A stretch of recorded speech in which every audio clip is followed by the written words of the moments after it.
Okay. Today did not go as planned. But I have backup.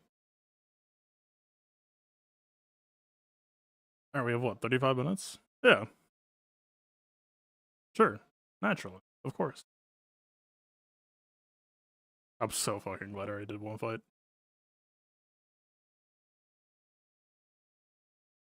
Alright.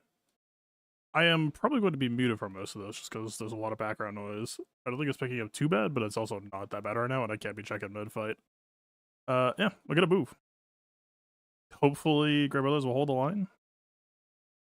Not the most satisfying way to win a match, but it would be useful today. I will give them that.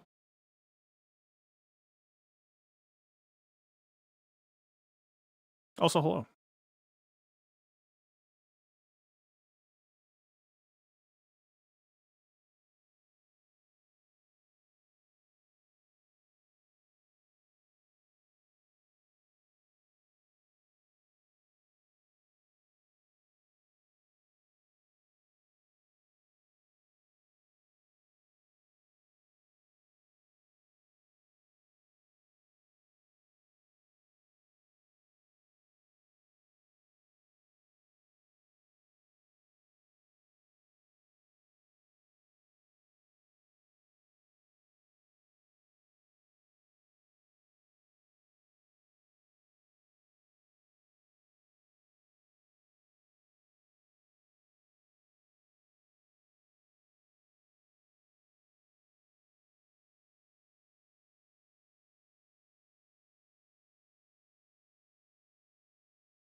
I totally screwed up. I was trying to keep that exposed side for anchoring a BT1 double turn.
The boss feed gas look crazy.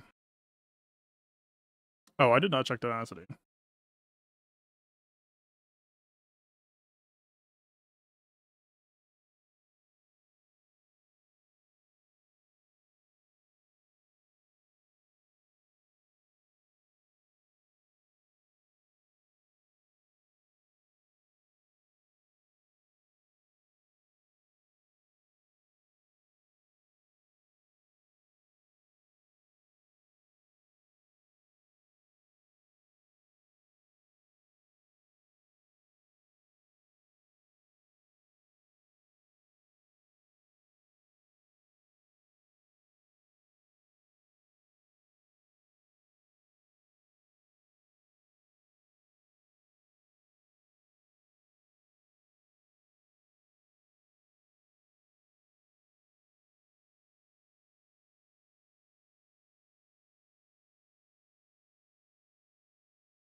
Oh, I shouldn't have linked red because of Enoch.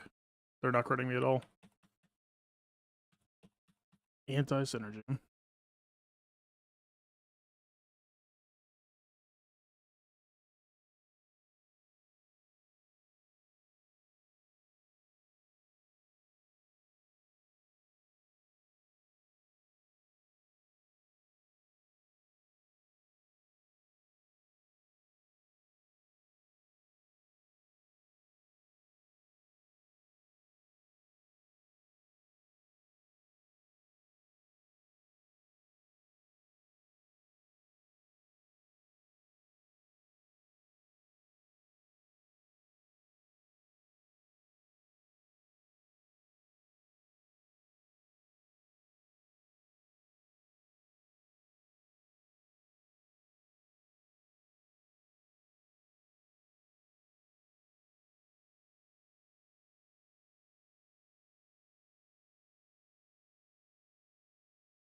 Well, pretty sure this is not an official way to do this, but usually this opponent is doing it to me, not the other way around.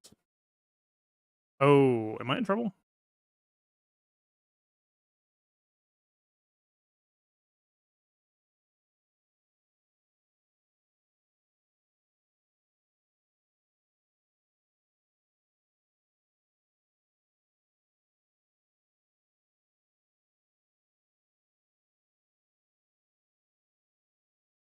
Given the time I have to play, assuming that they can't kill GM, I think.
It's an Andor Tour season 2 spoiler.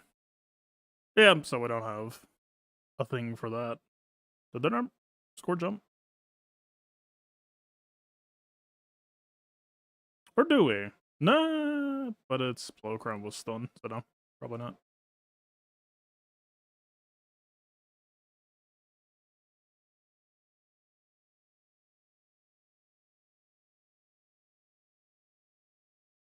There's genuinely no reason to try Bo-Katan here, right?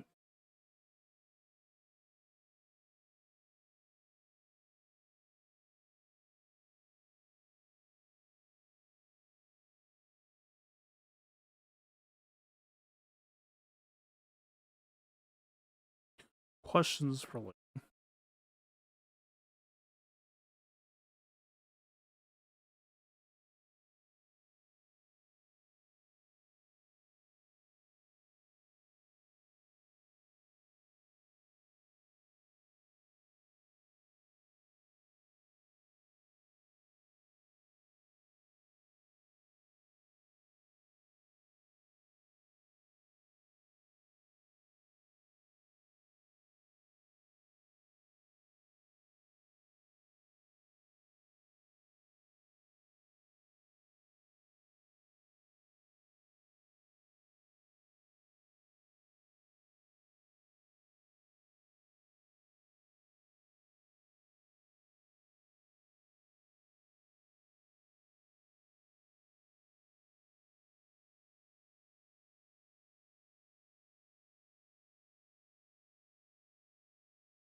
I played different than usual. Interesting.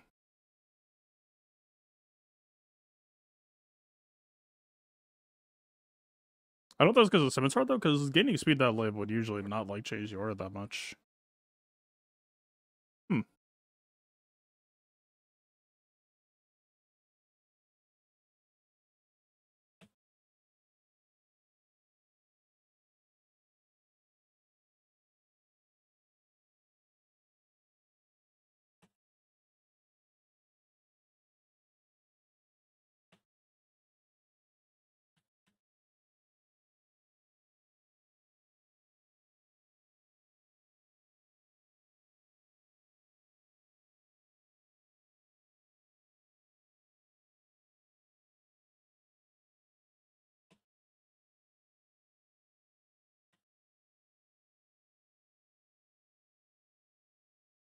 Usually Helm's Tooth does that.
Wait, I was playing this as if. Oh, we have 9 minutes.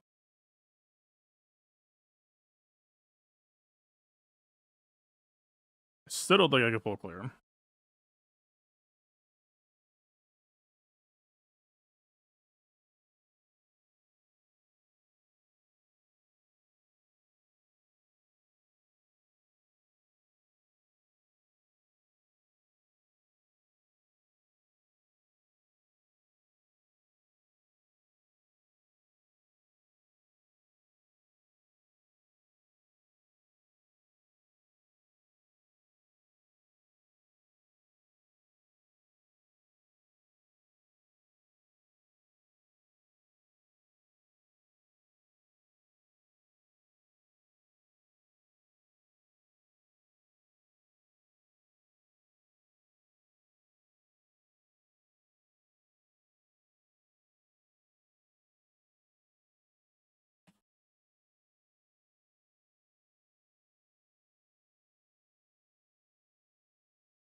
I didn't wait long enough. I got impatient.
How much longer do you need to wait? What would have indicated there was the right time to hit the ultimate? Protection up.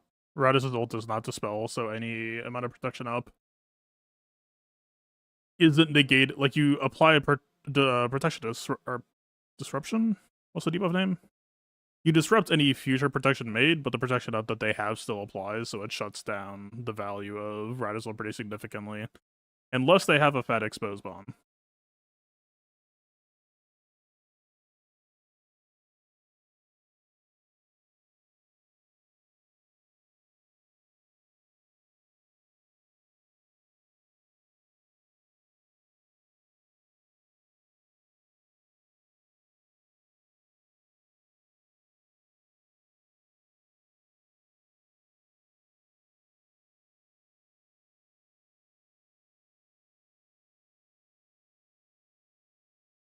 Yep. Your brothers seem to have done the job. Unfortunately. We have, what, 2 minutes? I could gas, but like gas versus JMK was always a long burn, and Plokron is probably going to make that sketch. This will probably go quick.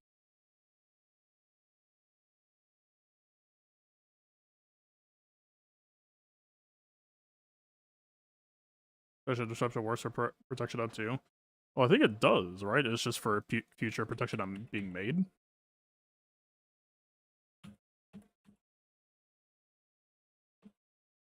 It's just that the ability doesn't have a dispel, where, like, you know, Y-Wing dispel in a lot of the cases that it's being made does have a dispel, so people tend to assume that it's coming.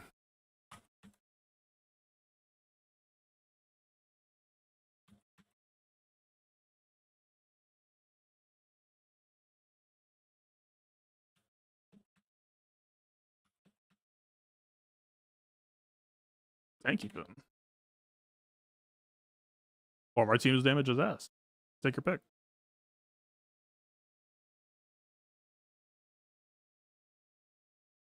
Oh, yeah.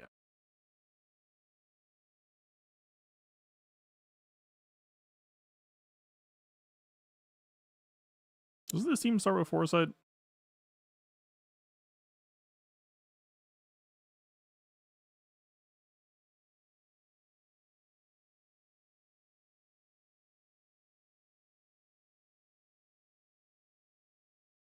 Damn. Alright, well, your game decide. Or at least as good as the game it could be with the advantage that I had. I mean, hey. It looked like a loss for a moment. If he had JMK on offense, there was like a decent chance that he just beat me on time.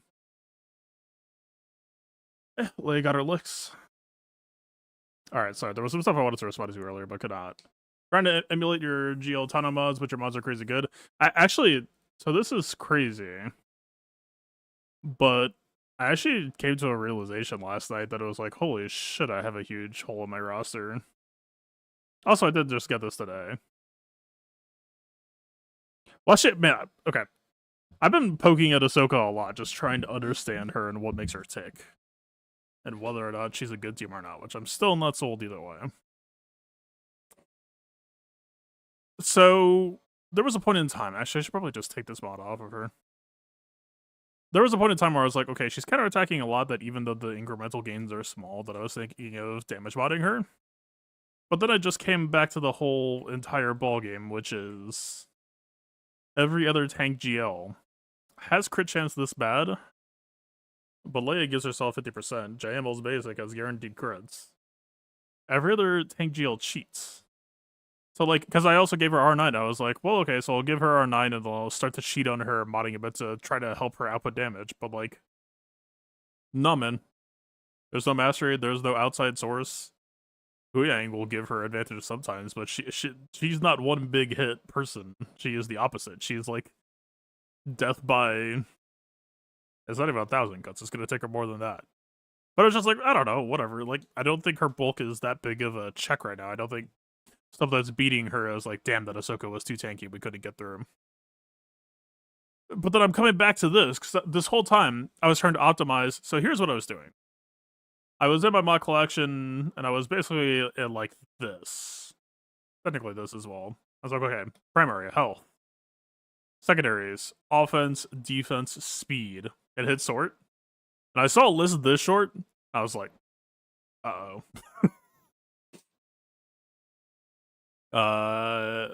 Yeah, it's not good. Yeah, I've got a lot of fucking work to do here. I just got this one today, so, like, that's a cool start, but... Yeah, no, this is a huge, huge quality hole in my roster. And I am going to be working on it.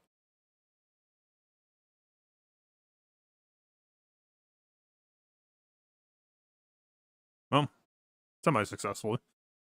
Yeah, I've got to go, like... And this was the part that got even crazier. It was like, man, I've actually got some pretty good options, but they're all more in, like, the survivability area. Like... But I just don't have that many that are, like, yeah, bulk primary, percent offense, 4 roll minimum. And it's like, I've got Ray mods, because that was just a focus for a good long time. Like, I've got vestigial mods here. But past that, like, you say the words percent defense to me, and it's just like, no, done. Absolutely. Are you out of your mind? So, yeah. On the one hand, thank you for your compliment. I would say, no, my mods are too good. On the other hand, I'm not so sure. I've got some work to do myself. We all have work to do, I guess. But then it's also like, okay. So she looks bad in Squad Arena, but it seems like she's doing okay in Omicron modes. Then I still feel like it's basically just the Omicron show. So any effort being put on mods, which, A, this is, like, probably an Ezra mod, right?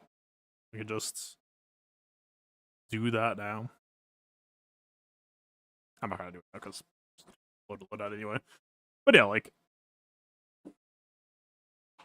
I don't know. Just been trying a bunch of random shit, trying to see if I could get anything to work or feel good in Squad Arena. It still kinda just doesn't. Which, granted, those Datacrons are about to expire. Great Brothers is okay.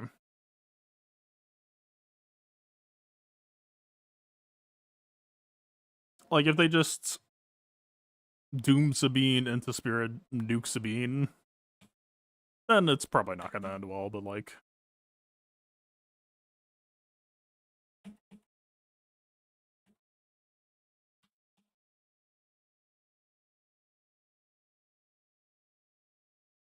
right?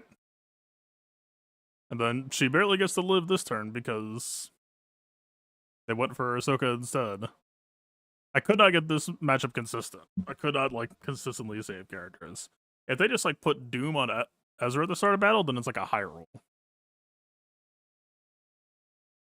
But yeah, right? It's like, you can just get fucking rolled if they decide you do not have the right to exist.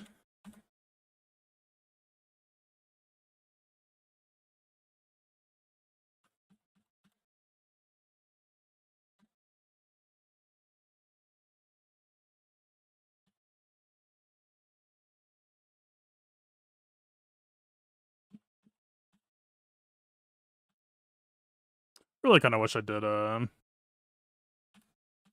reunite on Ezra. Would have been much cleaner there. Why did Huyang just heal after Ahsoka reunite? Or does the old one always have a heal and I just forgot? Maybe it's the second ult that's selfish?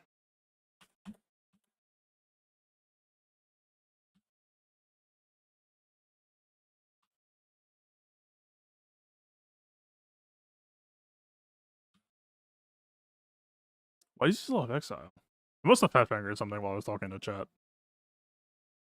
Lesser Great Brother post Datacron. Have not really put much thought on them. I guess for me, it's just really just a question of, do I expect that they'll have legs defensively past that?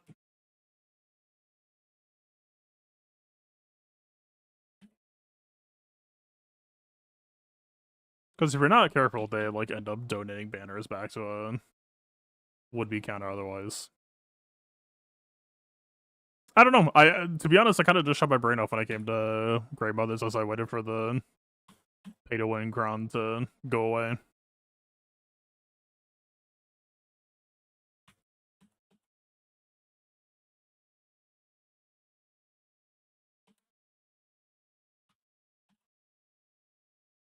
Wow, we got the Ahsoka counterattack.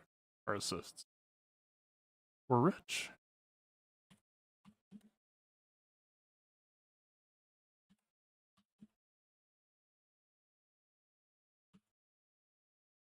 I don't know. Like, there might be an opportunity with Great Mothers. I think we want to save Reunite.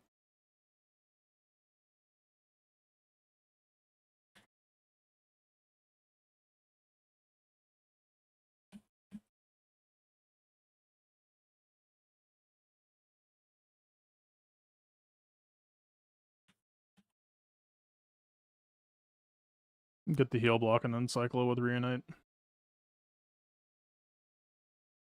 If we live that long. When you're down to 3 people left, it actually might not even be worth going to level 3 ults. Maybe just cash in the level 2.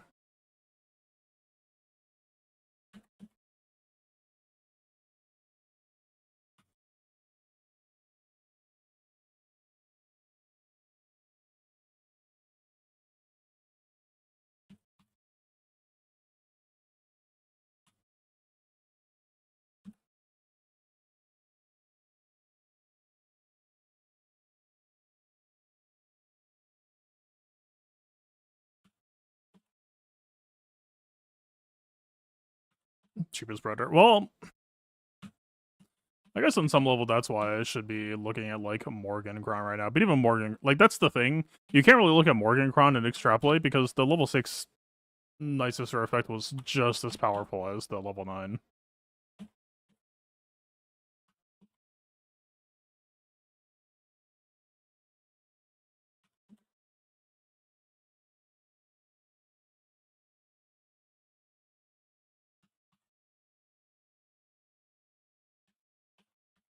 But yeah, so on some level, it's like maybe that's what's making this GL release so weird. Is this is like the first possibly Omicron dependent GL release that we've seen, which makes it like really weird and different and hard to assess compared to usual. Because like I'm seeing reports that backup plan isn't even working. So literally, you know, the TW Omicrons are good. That is just like undeniable. But then you look at Ezra and it's like, okay, Well, if backup plan's truly not working, then this is just straight up shut off. So then you have some extra mastery and some extra speed, which I don't think would be a barn burner for the majority of matchups. Like, it's annoying for Ezra Dodge, sure, but every other character on the team, it's like, yeah. It exists, I guess. Which means that literally this is the entire team, which means that the moment that any counter could just stop Ezra from playing the video game, the team would fall back to having issues. GLM is going to be the standard going forward. This is a sample size of 1. I don't think predicting a trend either way makes sense.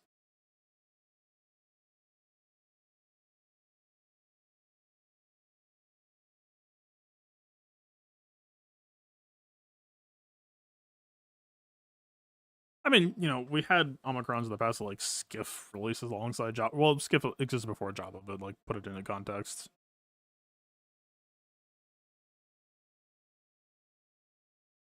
Yeah, TW Ahsoka is a real proper team. There's stuff in those TW Omicrons that I'm kind of like baffled aren't shared like in the normal kits.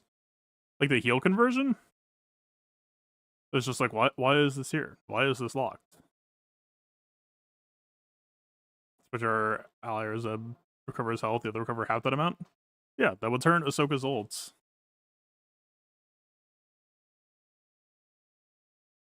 Ahsoka recovers full health, and then it would be, and everyone else recovers half. Remember when I used the first ult? Is this? Yeah, Spectre allies recover 50% health and protection. This is just gone from the level 2 ults. The moment that she cuts a hole in the floor, she's like, nah, y'all can fuck yourselves. I'm out. She's not saying that to the enemy team, she's saying that to her team. She's putting on the away jersey and leaving.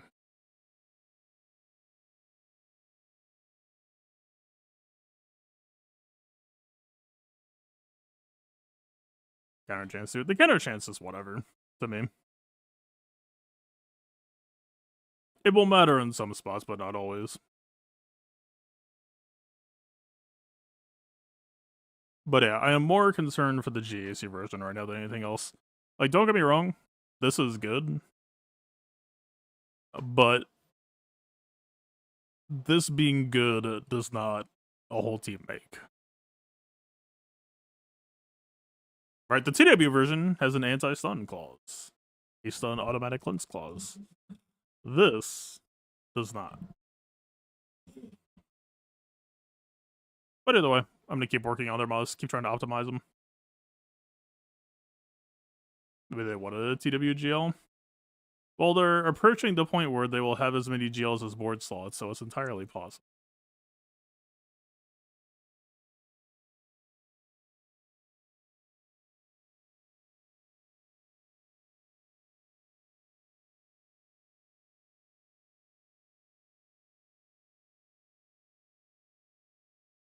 Okay. What was I talking about here? What are we doing? Are we up against KP? I'm not? He drops?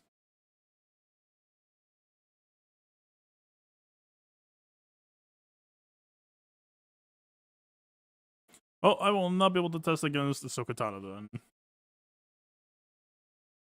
Unfortunate. Well.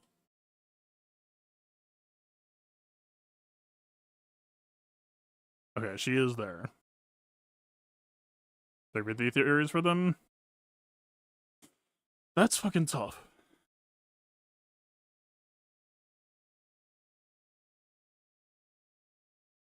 I'm tempted to say... What am I tempted to say? So the more that I've like reread and understand their kits, it's like Generos the Duelist seems very hard to cut. Huyang, you lose the Questos out without. I think this team might just saying the team falls the fuck off in 3-3 might be a little bit harsh, but you lose a lot. Like truly, genuinely, it would have to just become like the Ezra show, or you just like cut Sabine if you care to like maintain Huyang. But Huyang is providing the fast ult, which is like putting pressure on a lot of cheap squads. This is very much like the Gungan situation, I would say.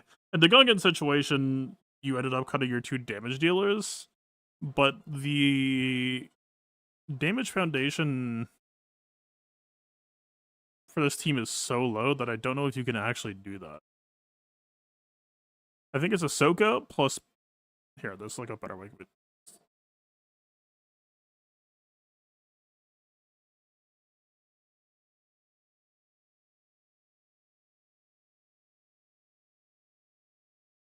I think you start here.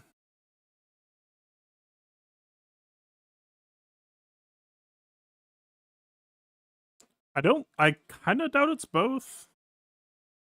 I think it's pick one.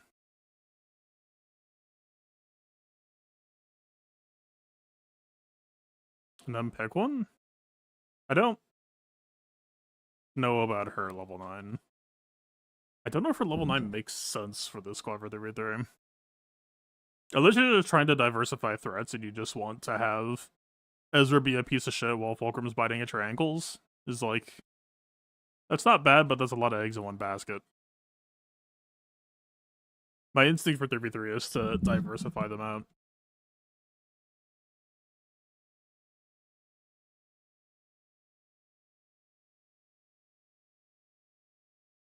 Also, I'd have to figure out in terms of ult charge and the reunite behavior. Reuniting might not even get there. Right, in 3v3 it's literally just a 50-50.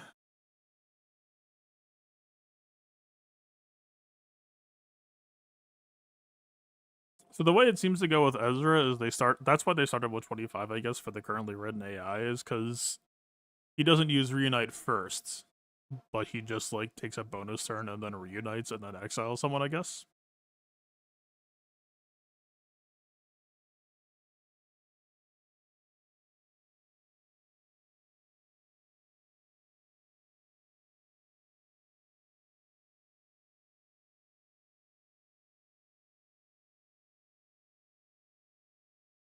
I don't know, man. You lose so much by cutting these two.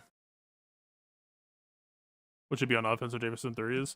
I mean, as her said, and she's a new character, so you assume that like everyone's gonna want her to be defensively leaning.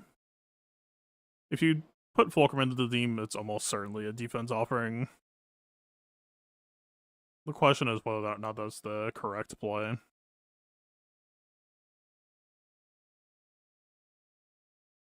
A lot of it really depends on how much stock you put on Reyes or right now as well.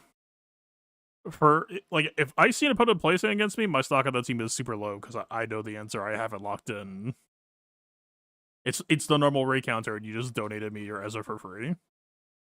Now, it's not to say that there isn't a good home for Ezra to be in. I just don't think it's Rey unless you suspect that your opponent has not done their homework. I mean, you can check their Mara and see, like, is their Mara still fast? Yes, then I probably wouldn't.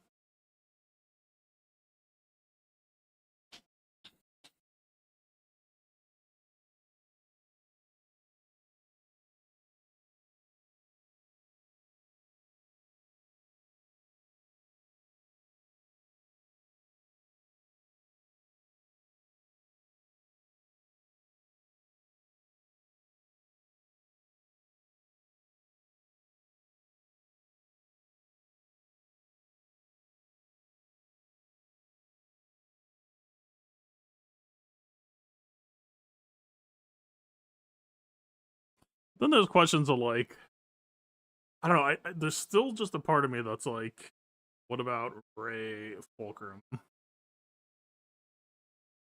The fact that it causes more ult charge pressure, it might amount to nothing, but I think it is at least interesting. It's basically a turbo ult charge.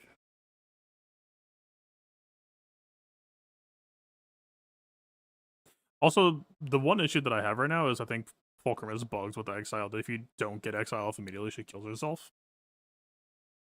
And that is not going to get changed until probably like 6 to 8 weeks. So you're basically building your team with like the potential to self-sabotage.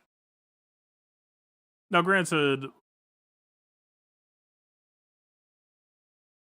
she would probably use Reunite fairly fast because of the bonus turns. Hera team into team Merit. Hera's not my go-to.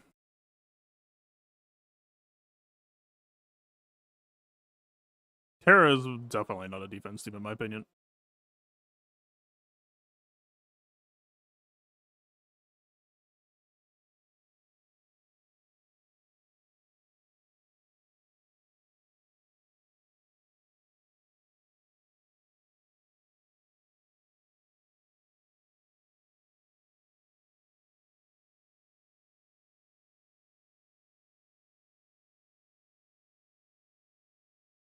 Like, Malicos assisting Fulcrum is kind of adorable, but I'm not crazy, like, oh my god about it.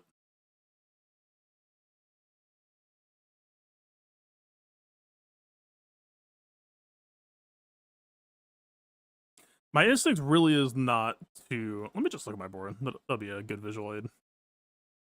Board did pretty well last season. Board did extremely well last season. Balin was such a weird... Balin is a much better team in 5v5. I think that's hard set. The same might be true for Ahsoka.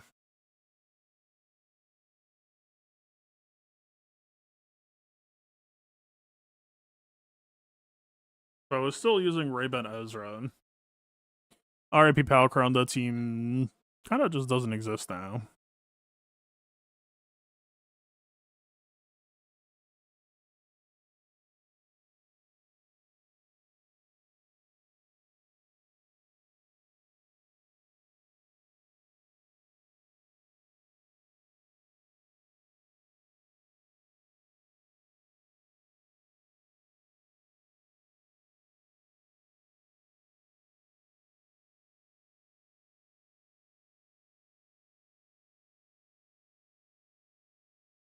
So, like, this is probably out.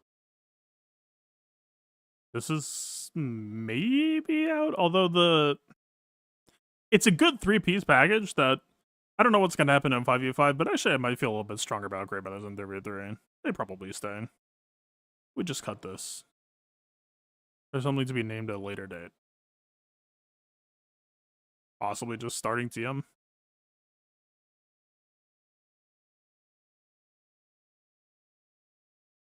Amidala, still core staple. You, I don't know. Like, we're probably here. But whom? For what? Is there still an LP Malicos? Okay, this might be the most insane cope I've ever said. The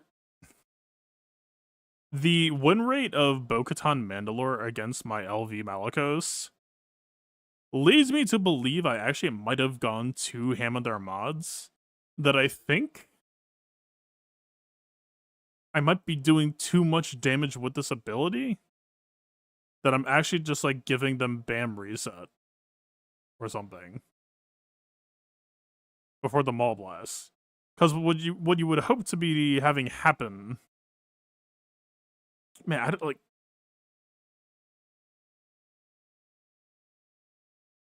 It's supposed to be a 50-50, and somehow it's not, and that doesn't make sense to me. Like, something funky is happening here. I might actually sandbag my Malicos just to see. Speaking of see, he's probably just going to be sitting on Fulcrum most of the season, right? And, like, Malicos would just feed into that. But, I mean, given there's only 3 slots, I don't know if we actually have a way around that.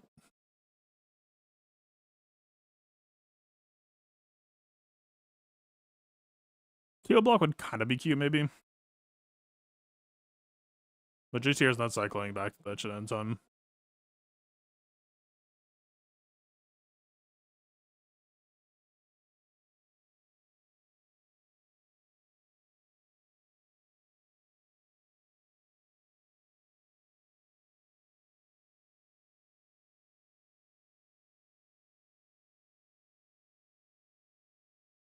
Raycat Fulcrum sounds like mildly funny.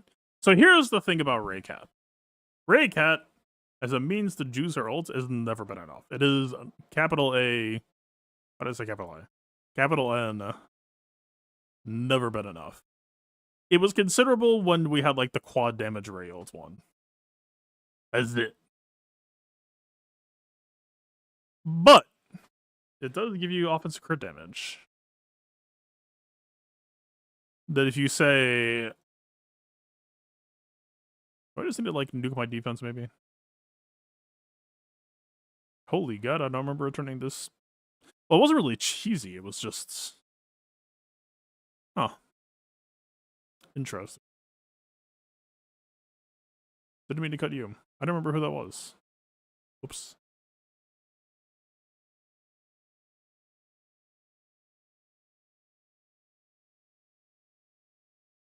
If you say to me something like this, I'm not like yes, but it's at least intriguing. The problem is, they're really just kind of staking a bet that if it's like, well, it's kind of two things happening here. You're staking a bet that you think Fulcrum can just chew through Starkiller. Or I guess Starkiller Malicos, who has a savior mechanic, but in 3v3 they can't run a tank, right?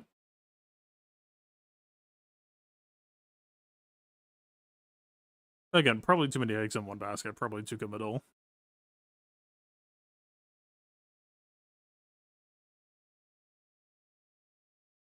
Is there a world where Ahsoka matters on defense without either Ezra or Fulcrum 9?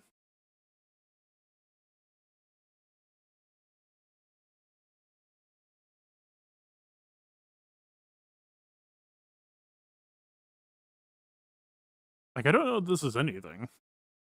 It's an unknown, so if you're just looking to, like, make your opponent have to guess, it's not that horrible, I guess.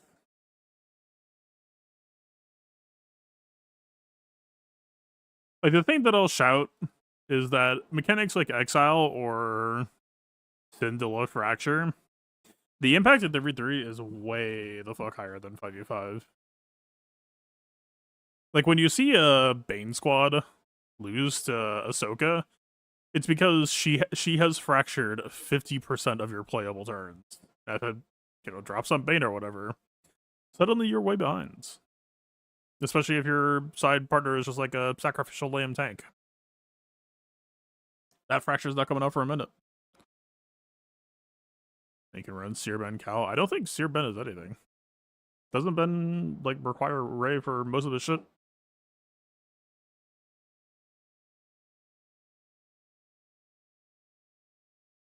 It's like Ahsoka 9 isn't good. I largely felt the same way. The only thing that's maybe making me come around to it is it does seem like a Mirage that you generate isn't prevented by the Datacron Mirage. What? Also, it gives you start of match damage immunity. Or not damage immunity, 10% damage reduction. And that's not nothing. But yeah, it might just be.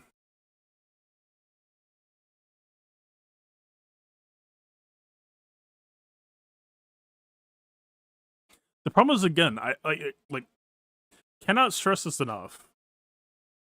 The Omicrons on Ezra and the Omicrons in TW are the only thing stopping this team from being not that great right now. Like, can I take this team to offense and do some decent stuff with it? Yeah. Can I post this on defense and expect anything real out of it? I don't know that I can.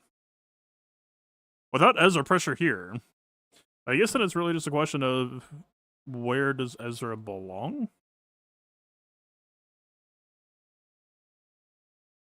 Maybe that's really what this season is about.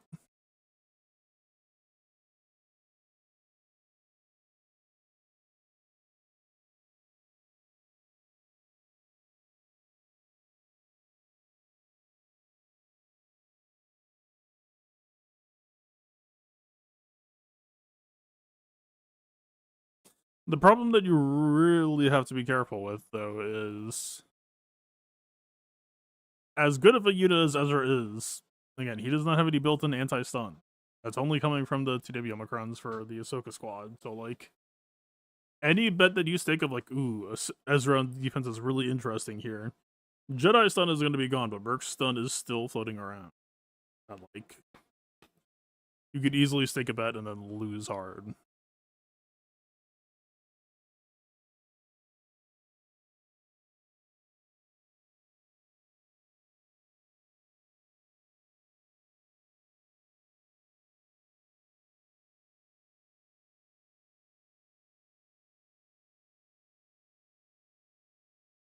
I don't know, man.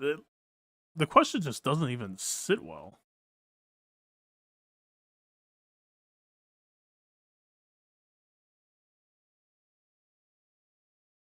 Like,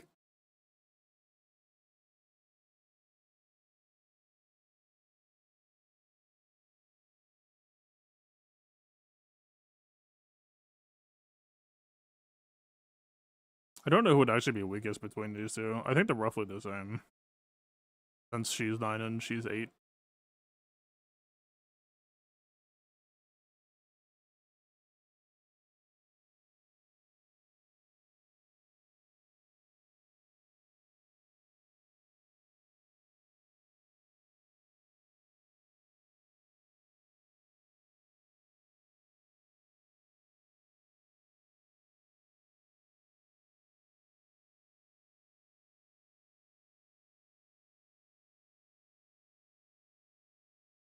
So we're a couple of rounds of turns in now. We're still not at ult level 1.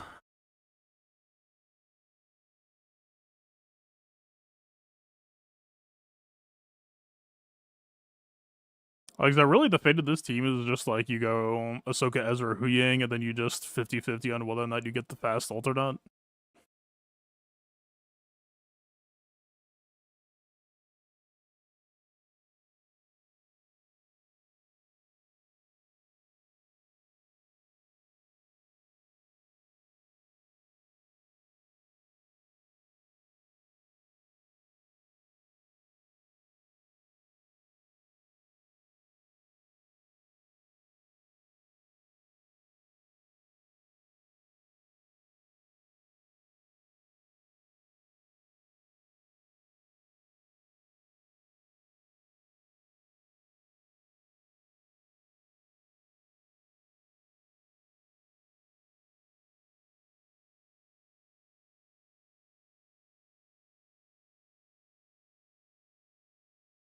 So it looks like Exile did not stop Daka from reviving. Duly noted.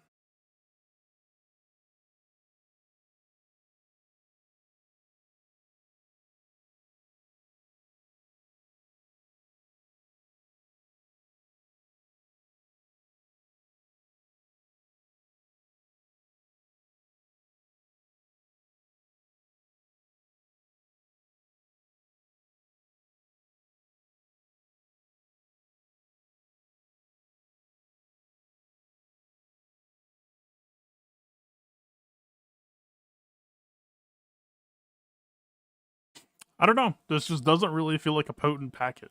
And I don't know that 50% Terminator on Sabina is really going to change the flavor there.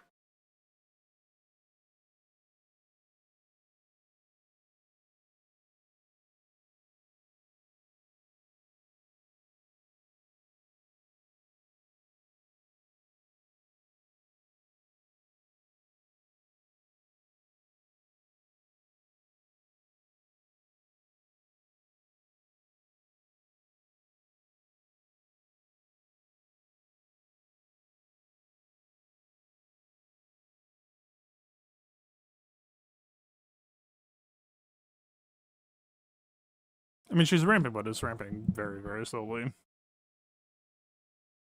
Versus, like, okay, so she does it the weakest, so it's always going to be this here.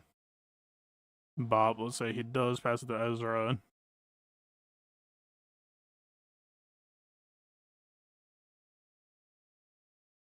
In GAC, cheating out the extra attack doesn't really matter because you're just gonna get to 50 anyway. It's not like a bad thing.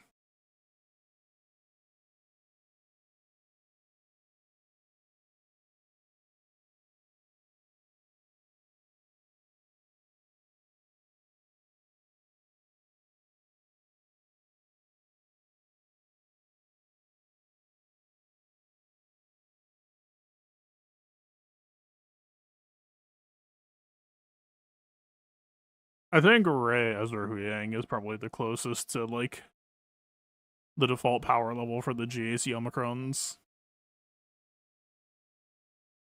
You lose all the Terminator stuff with General Syndulla.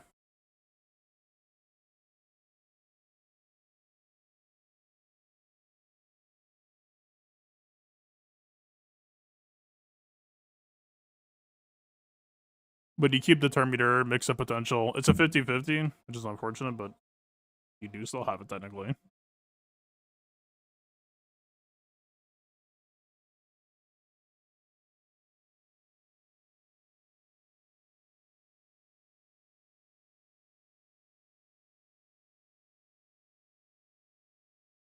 Is there ever a world where it's Ezra Syndulla?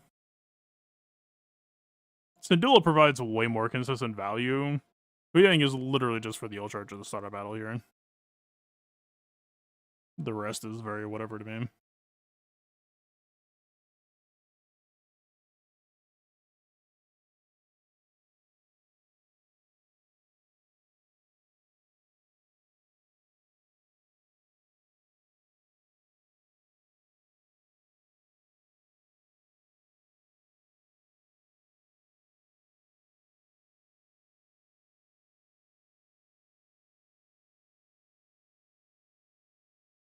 I think she just does TMR first, which is like far from a bad option.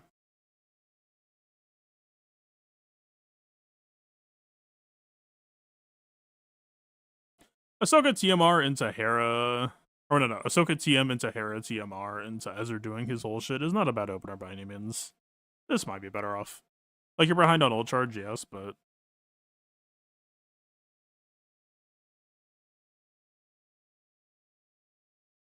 you're keeping the majority of what I consider to be like the spectrum identity. You lose the fast ults, but you gain Ahsoka, lead in General Syndulla bouncing off of each other. It's really hard to say. I don't know.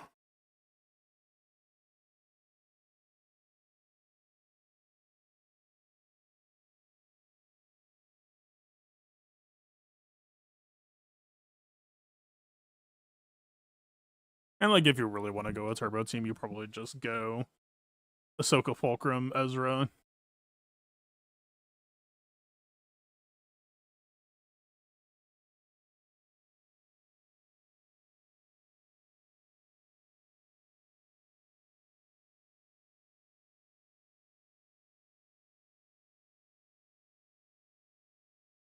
It's not the most difficult team to fight, but I guess at the very least it is kind of a continually existing training dummy to just push buttons on and feel the flow.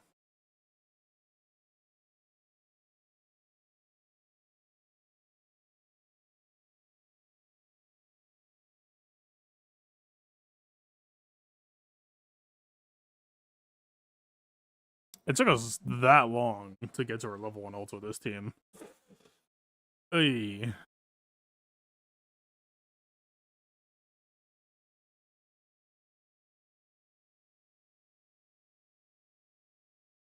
I don't know, man. This feels so much like a Gungan situation. The synergy is so tight and is spread across 5 characters that I think I'm gonna end up saying "Uy" no matter who I cut and who I keep.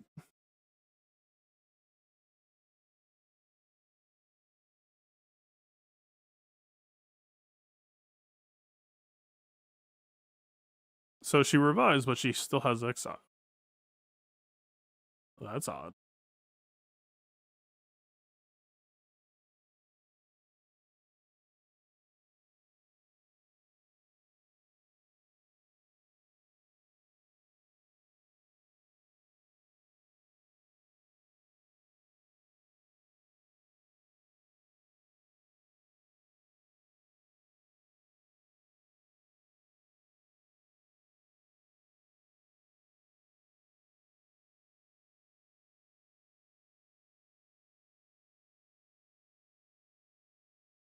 I don't know. I can't get either configuration to like sit well with me.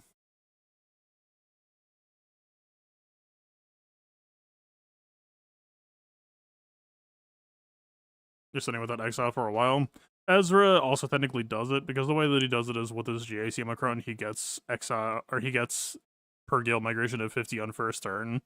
Then I think on his bonus and reset he uses it. So Ezra will technically do it, but that means that if you wanted to rush Reunite, you would have to make Ezra weaker than whoever you pair, but like Hera or Hu Yang or whoever. That or you just make it Hu Yang. If you truly care about fast ult, you make it Hu Yang, make Hu Yang weaker than Ezra, and then you 50-50 go gambling on whether he reunites on Ezra or whether he reunites on someone who doesn't have exile. This is going to be an interesting threes, I think. The murkier drafts get, the more interesting the decision making becomes on a per person basis.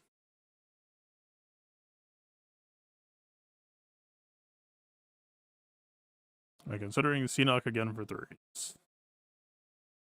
Was I posting Seanock? I don't remember. I never really posted Seanock like fully believing in it so much as just like trying to fill out a defense with compelling teams in an era that I didn't feel like there were a bunch of compelling teams. Because yeah, Wampa stacks crit chance, which he's like one of the only characters in the game that does like fairly easily negate the Enoch bonus.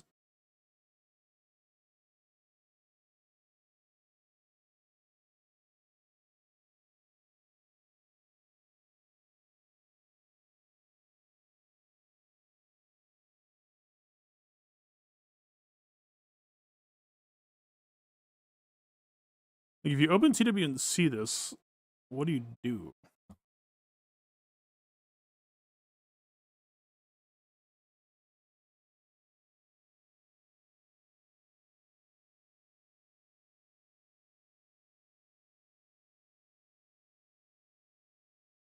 It almost looks Sith Eternal Emperor-able.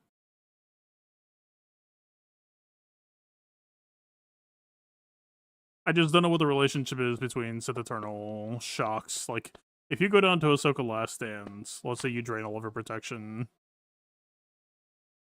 I think her protection bar disappears, but I don't know that it stops the bonus protection from being created, right?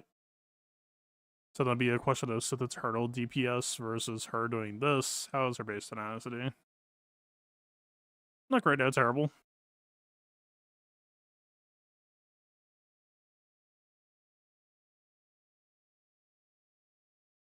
Does she dispel herself, I think? Yeah, but Shock's not dispellable, but she does ramp tenacity, but only if Ezra is present.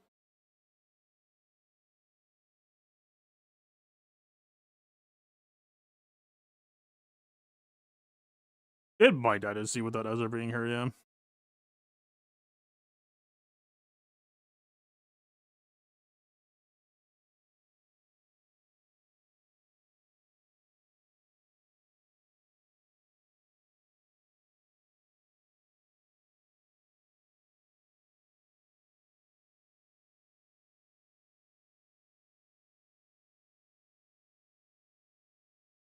I don't know. I think my default position is going to be Ahsoka, Ezra, and then like go soul searching for alternate Ezra use that feels worthy to pull it off.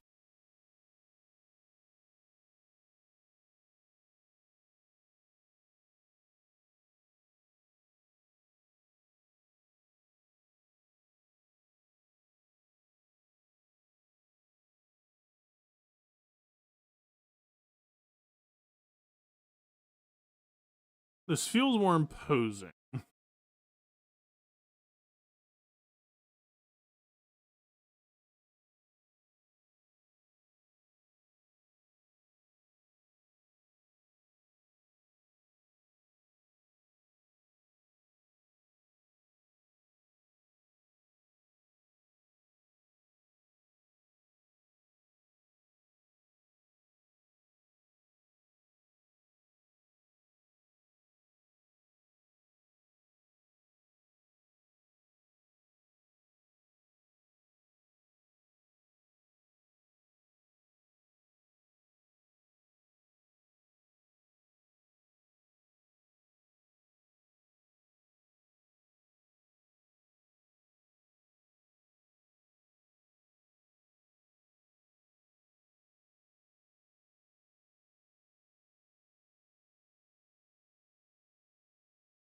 It's really Biso that I hate getting rid of the most.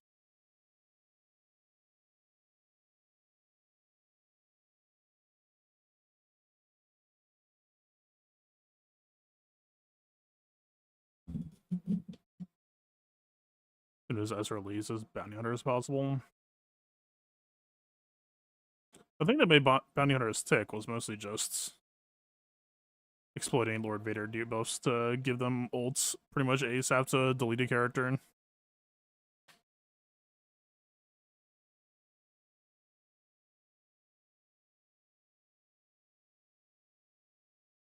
In 5v5, I don't know if that... Nah, so here's the thing. This is why I'm so uncomfortable, like, with this configuration without Syndulla. Syndulla introduces a lot of reactivity to the team. Like, this clause applies to, like, Bosk Frenzy, for example.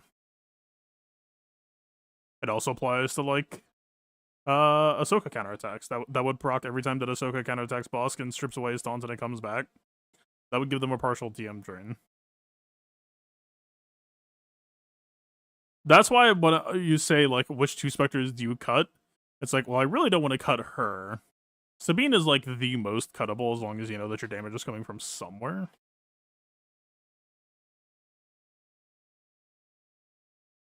But yeah, it's like, which armor leg do you want to chop off? Do you want to throw away your instant ults, or do you want to throw away your value train that combos with Ahsoka?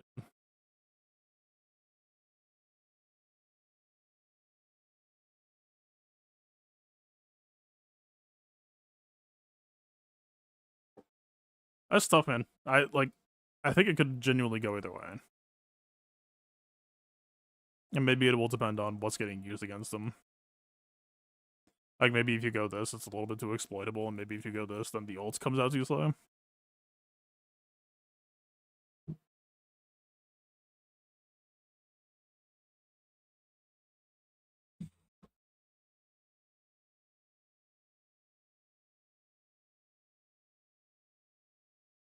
I don't know. And that's kind of cool. It's not clear. So who else did I cut from this? It was definitely a dark side team. Oh, Australia.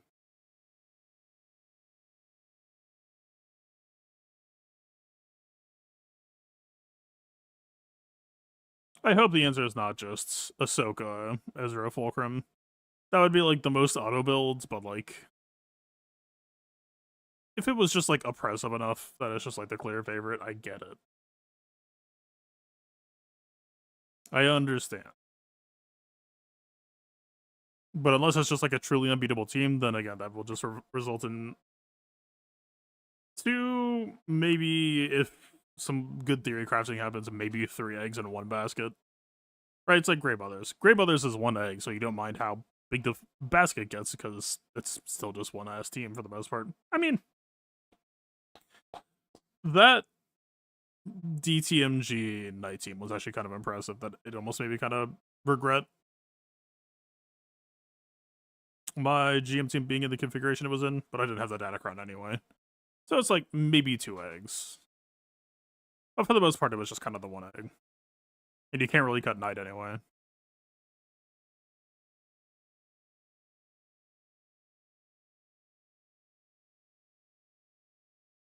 But this is like, you can see the potential elsewhere. Whether or not you believe Rey Ezra in 3v3 is real or not. Or whether or not you think your opponents will move to adapt to it or not.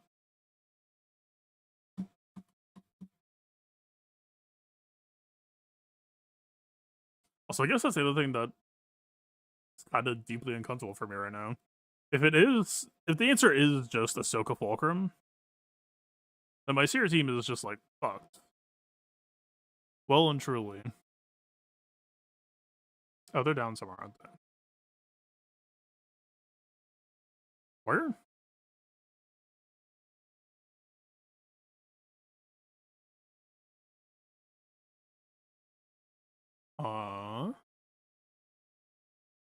Am I blind and or dumb?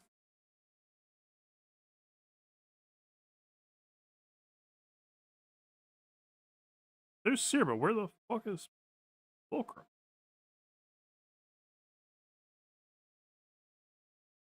Oh, it's in Rey.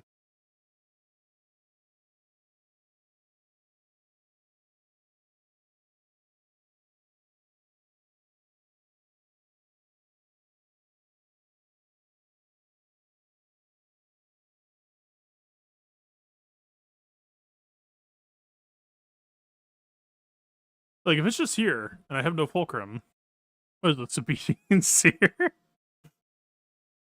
I don't think so. To be quite honest. I think this is deeply cursed.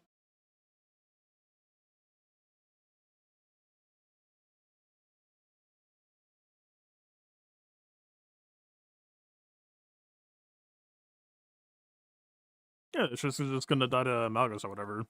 At least Fulcrum put up a resistance.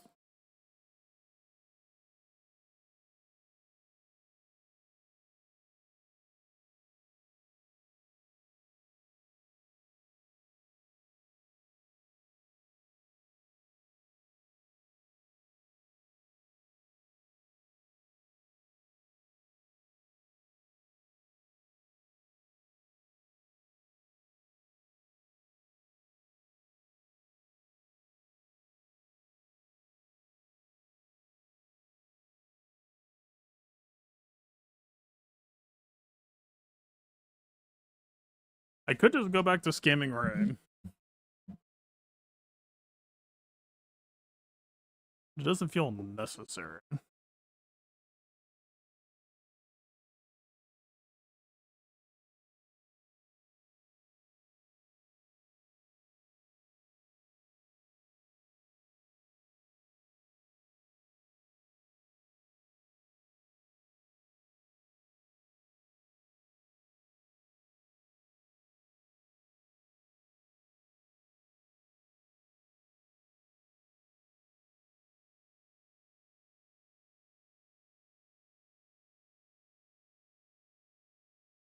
The Imperial Trooper stuff was the stand. Fufu stuff is okay. Mostly, it feels like a lot of this is just going to be about the level 3, right? DS starting 25, DS buffs, and then light side bulk are kind of at odds with each other. But if we're talking 3v3, let's say bulk does less than in 5v5, the dark side bonus is the same.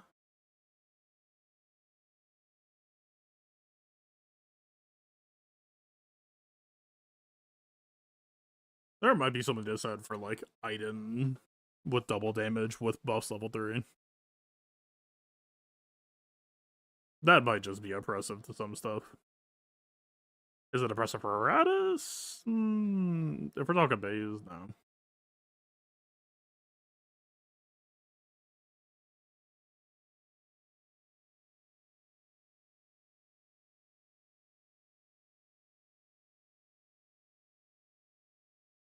I forgot how Grid did against Radis. Kind of a shame that Insight lost all its data. That's only like the last 3 seasons now.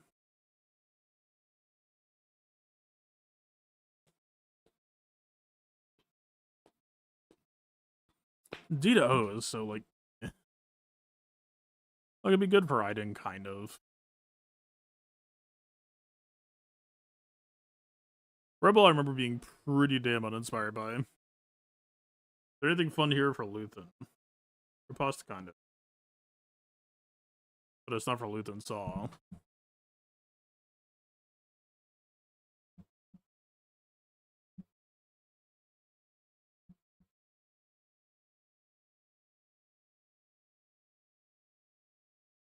I just keep coming back to this. Rebel Eye, stun, gain Terminator, and recover health and protection. Iden. Maybe the TM kind of messes with Iden a bit. Iden drops the heal block. I think unresistible to Rebels, right? But I don't know if CLS is having a comeback here.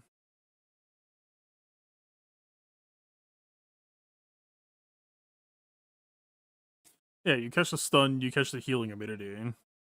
The healing value is blocked, the 50% TM is semi-blocked.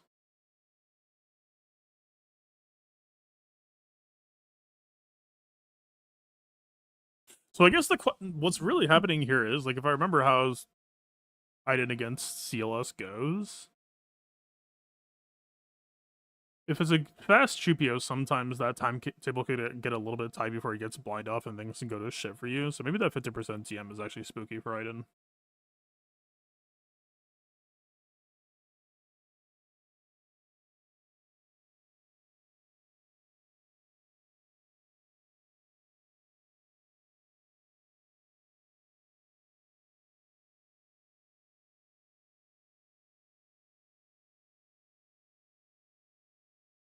These Tuscan ones really aren't all that crazy. This is like decent value.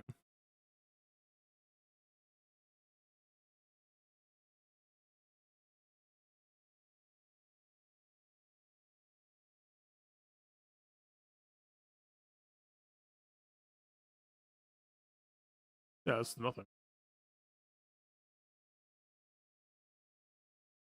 Not that everything Tuscans need a lift, by any means.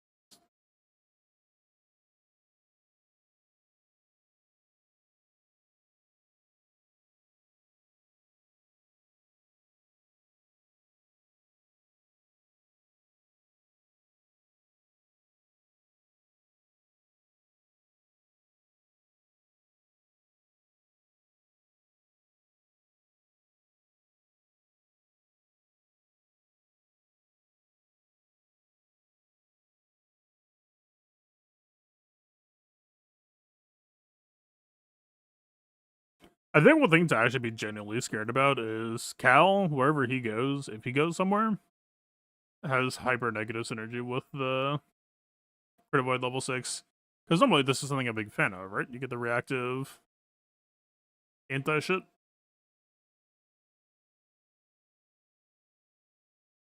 But you pretty much break Cal in the process, unless we're talking vulnerable.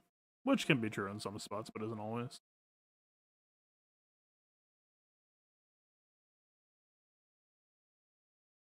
Grit is only for troopers, right?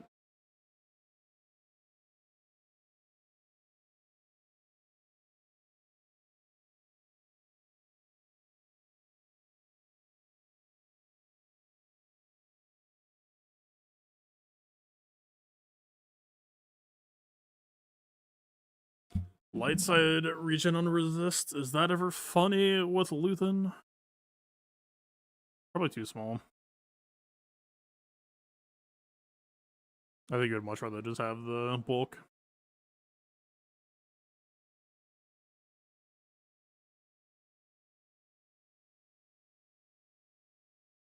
Yeah, man. I think I'm gonna actually just have to marinate on this. I don't think I have. Like, there's some stuff, but I don't think there's a ton of angles that are just like immediately apparent, right? Fulcrum 9, immediately apparent. That pretty much goes without saying.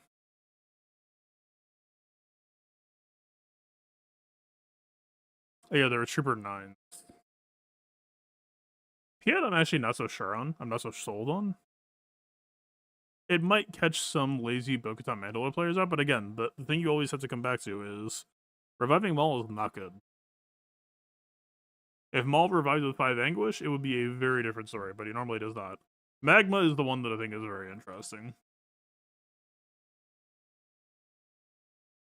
I mean, you call back to like Mara, Magma type setups almost. But I don't know that you would actually want him to go before LV. You would get the equivalent increase. Actually, does Fear equivalent increase without DR being present?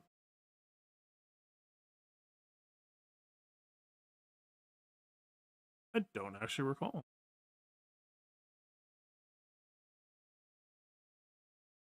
Yeah.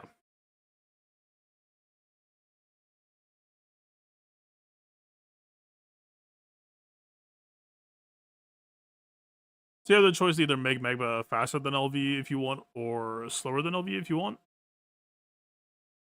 I feel like I would kind of rather have the Fear rather than cooldown increase. But is that going to matter for 3v3? I'm not sure.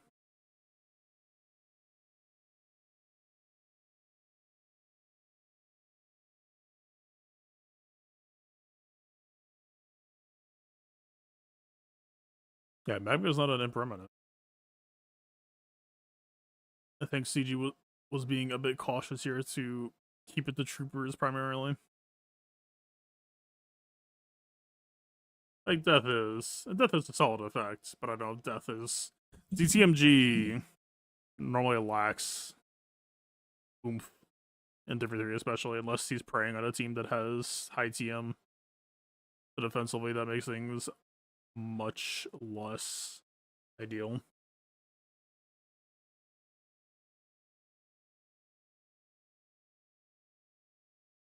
Whenever he uses a basic ability, he gains protection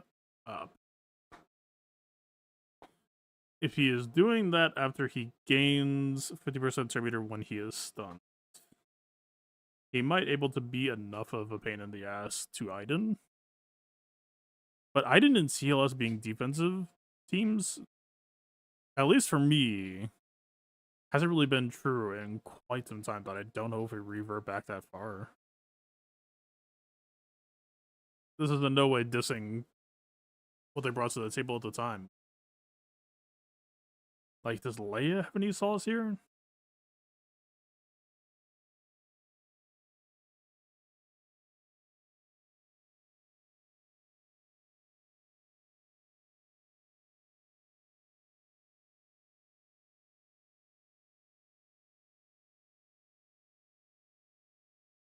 I mean, Lead Side Bulk scales Leia damage at the very least. It's kind of like I was using Powercron, but you still get to do heal block against them now.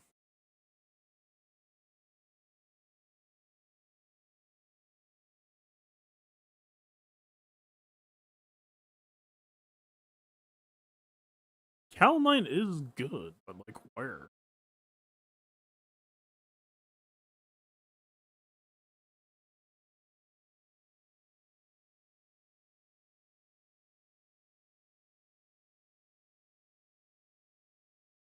I doubt it's Starkiller on defense or anything crazy like that.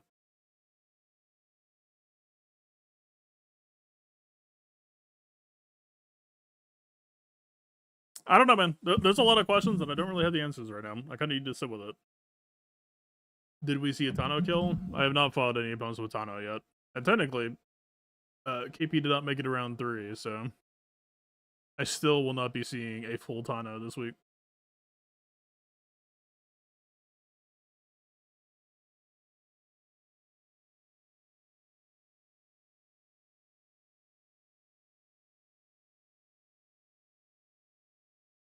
This is what it will be.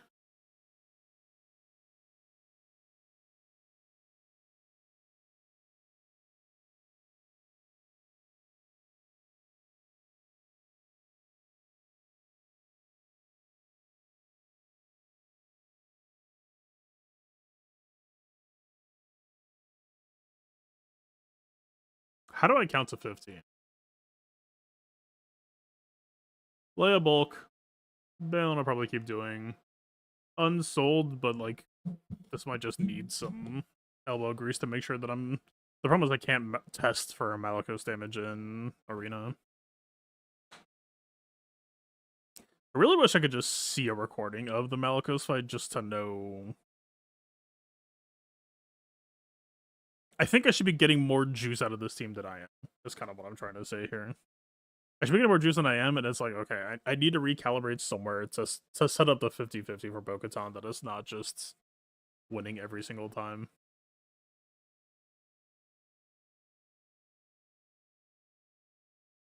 So that's 4. Probably 5, definitely 6. Still Starkiller versus Ezra? Yeah, I would have to think so.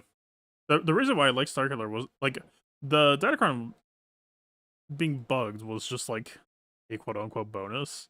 The reason why I like Starkiller versus Ezra is because he, at the start of battle, if you had Starkiller go first, you AoE the Foresight off, and the Tenacity up off, and that's just it. The whole reason why Ezra made Starkiller difficult for Rey is because he stopped fast Maras. That was it. Right, like, Starkiller has, I would imagine, very little issue with just dropping a crate on Ezra and then beating the crap out of him over multiple turns.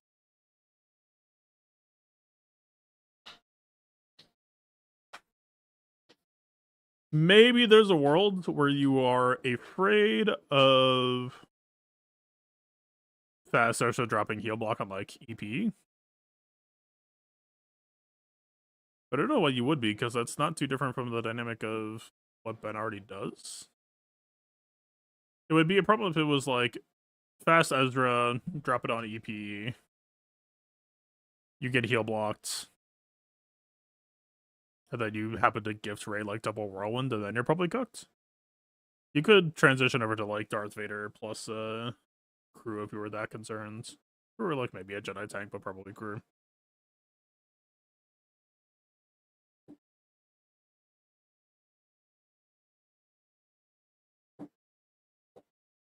How do I count to 15? No, I am gonna do this actually. Delete it all.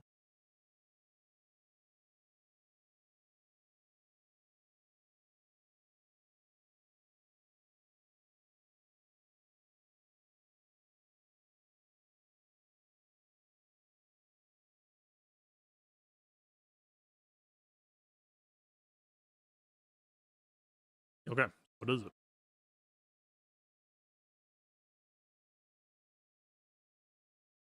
One,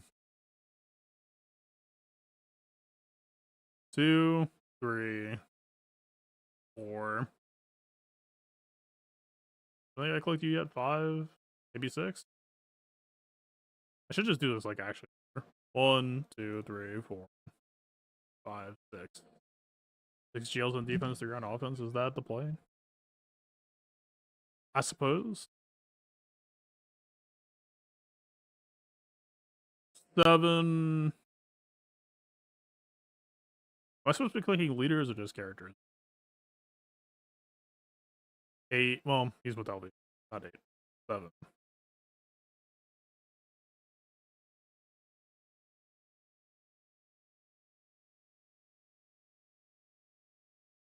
8.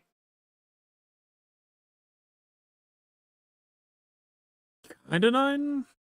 But I'm worried with that Luthen.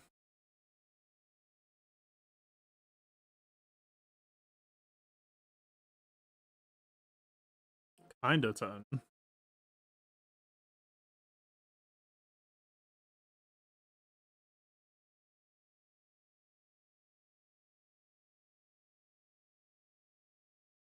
The floor is dropping out a bit, to be sure.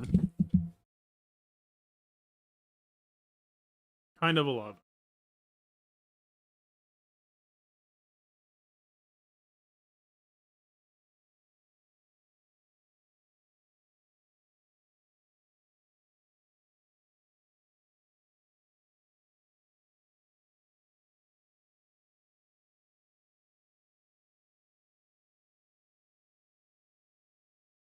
Like, DCMG on defense, I don't think is real now. Redis, I suspect, would not be real. You're just back on bounty hunter shit. The Rogue One 6 was insane.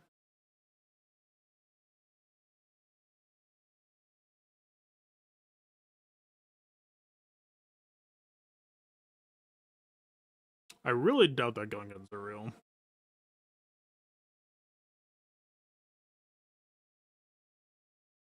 Malgus, probably no.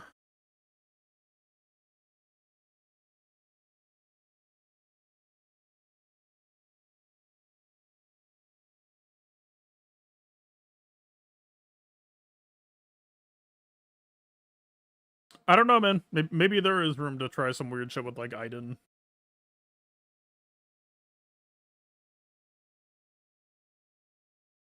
But I am worried about Rados, because if Rados isn't on defense, then that just... Yeah. You're giving him a easy target.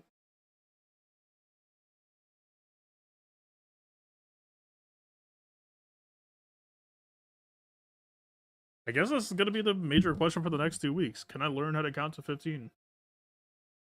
It hasn't been hard in a while. This is kind of the first time.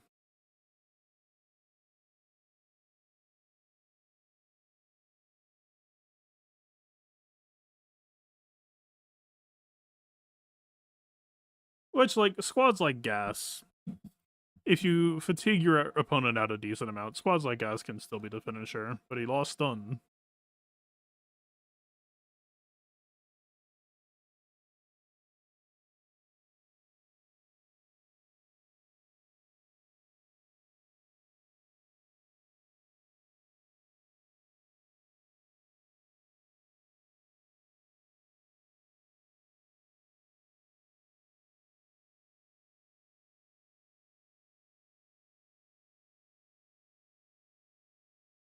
Who was I usually posting with Saw for X?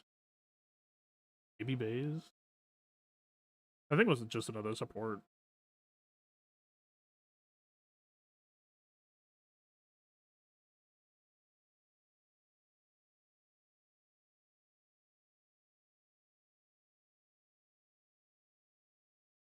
No, I'm trying to try this on for size. Can this become 2 real teams?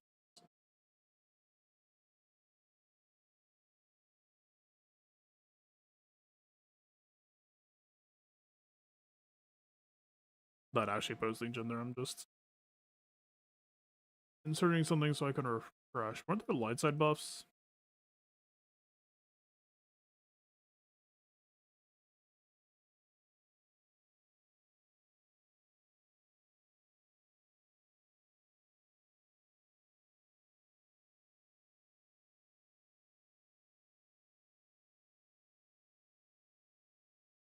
Yeah, that's not the one. It's just dark side buffs. Is it dark side buffs twice?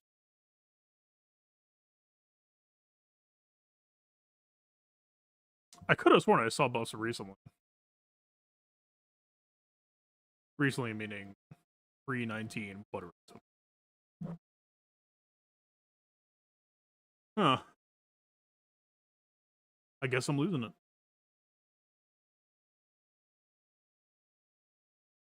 Drogon cracks. It might be Drogon. No, right screen, wrong tab.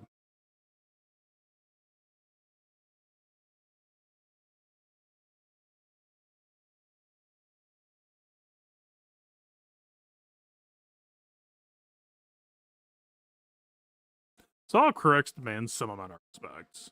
That is just true.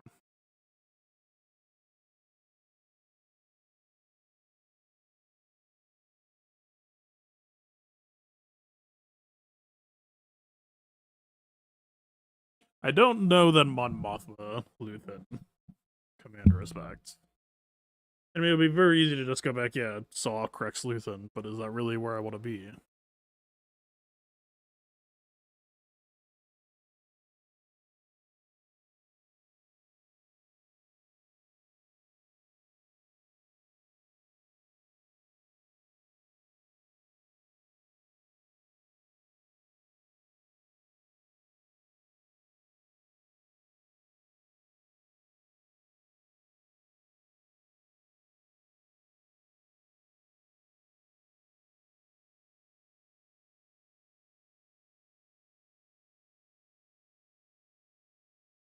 Yeah, it's not for my Mothma. If only.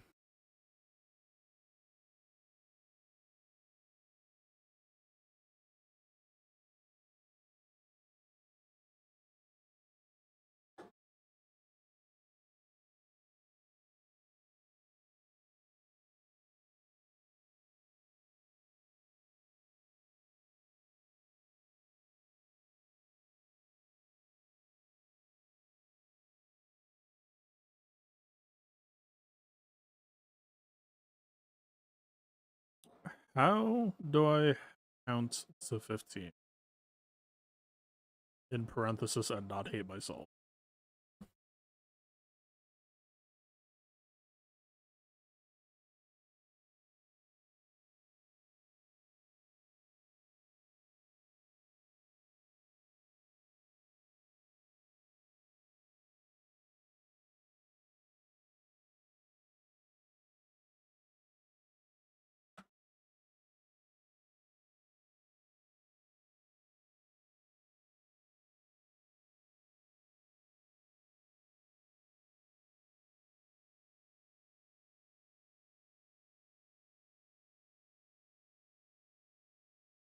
Nah.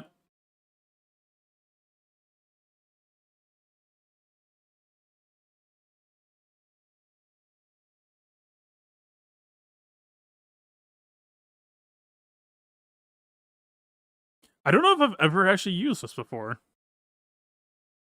Oh.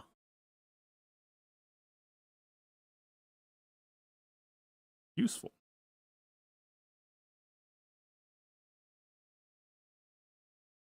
There's no way, right?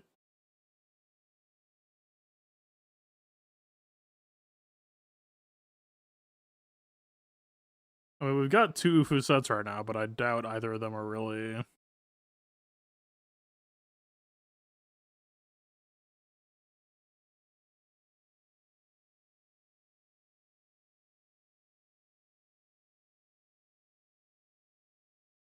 Table it for the moment until I'm sure I'm not shooting myself. We are at 9.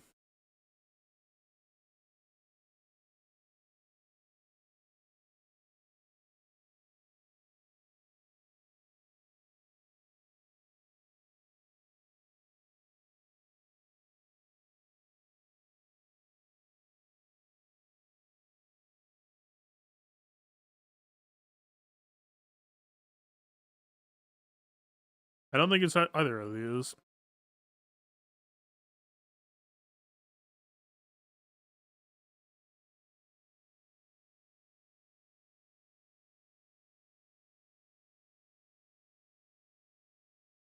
Copium.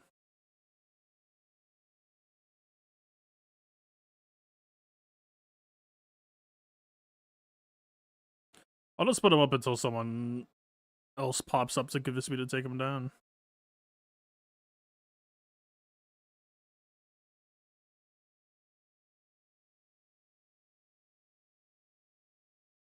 Possible decent number of teams here will kind of just boil down to forking seed enough places that they can't just see everything.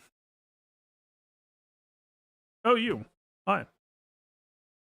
You're more real than him.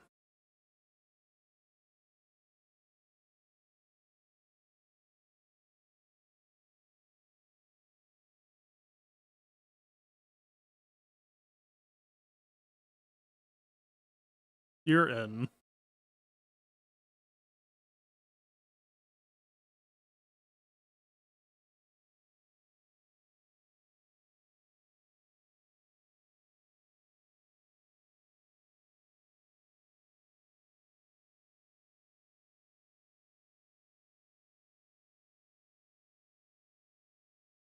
It's not a bad list so far.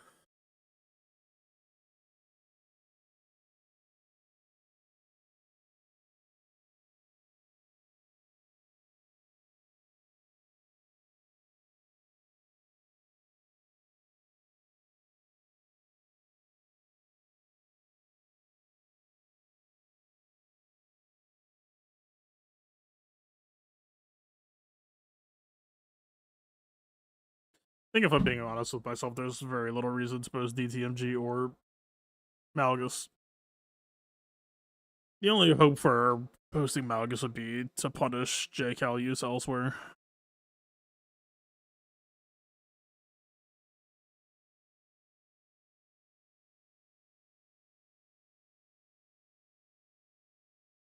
I really don't think it's you.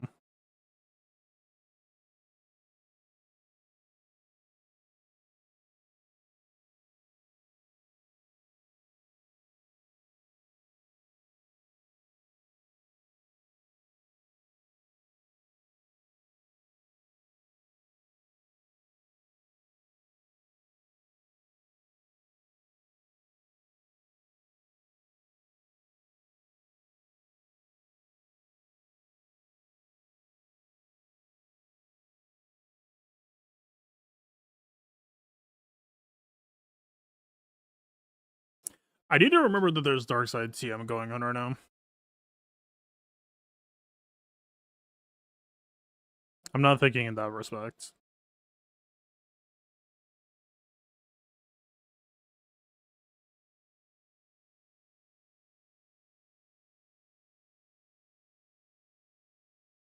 There he is at Gas's artwork. I heard that they did. I haven't really looked too close.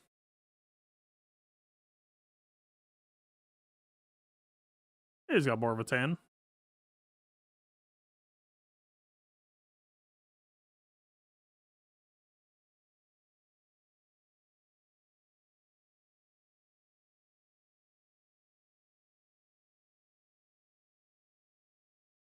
See, the problem is, as good as Darkside Bulk might sound, Lightside Bulk can kind of neutralize it at times.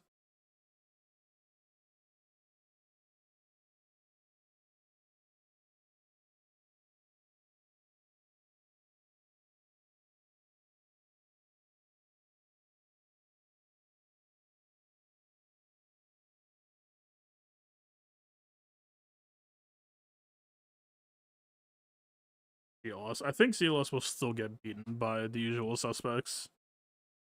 It's a much tighter, like, the margins are extremely tight for what that turn meter is providing. I will probably be ready to bring CLS, and I will probably be ready to cut him at the first sign of him grumbling. CLS is just very dated now. And it didn't help that CG print denied into boot.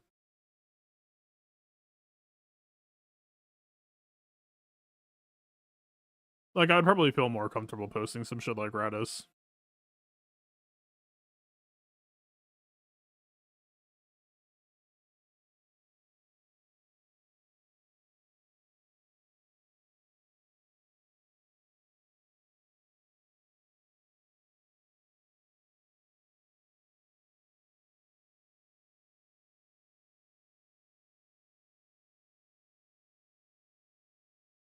Radis into turn will juice his ultimate, but I feel like that lends himself more into offense than defense. Bulk is good for Radis. They didn't really choose any Rebel fighters in here, right? Except Lando, as I recall.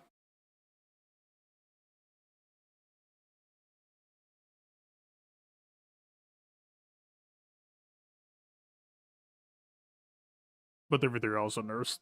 Not that I'm saying I expect anything about Lando in this entire set, but 3v3 especially nursed Lando.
Didn't Moff Gideon have some clause that he couldn't run other leaders? Or is that just I didn't?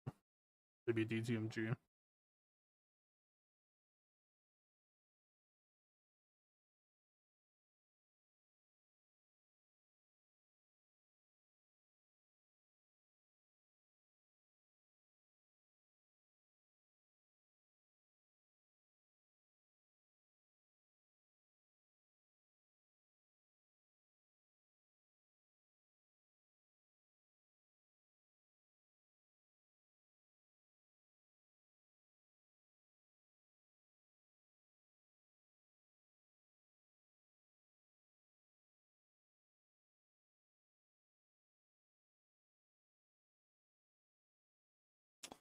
Really not that good is the problem. Maybe on offense. Offense could easily be a different story. But defensively, Moff Gideon lead Piat does not have me sold.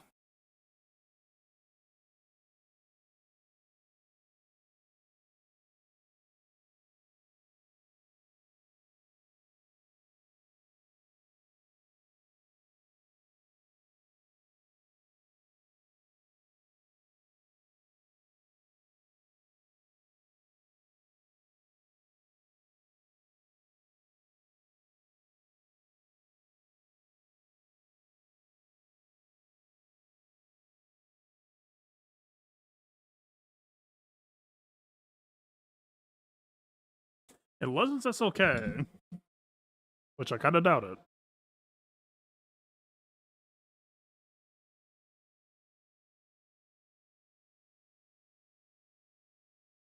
JML Ezra. Surely.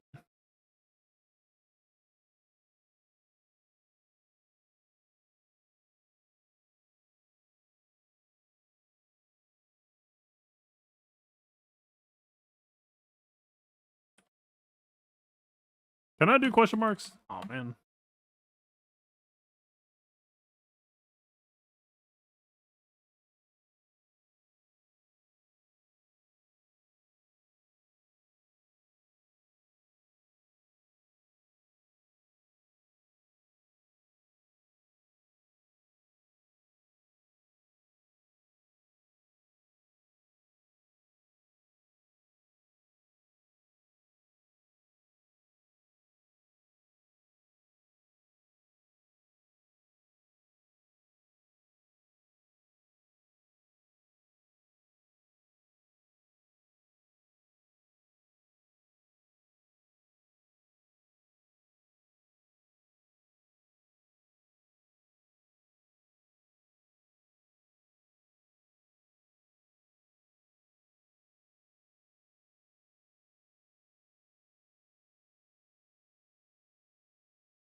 Is there anything to be said for Phoenix?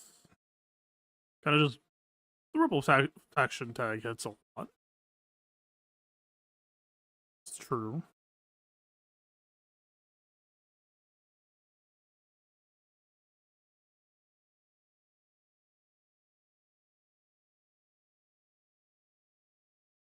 Oh yeah, also CLS is level 90s on Upo, I think.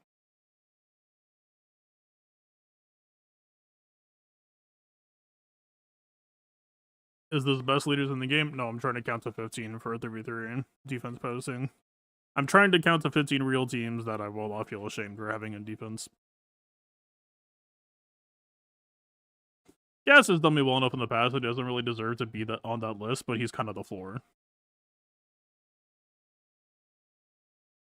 He's usually the cutoff.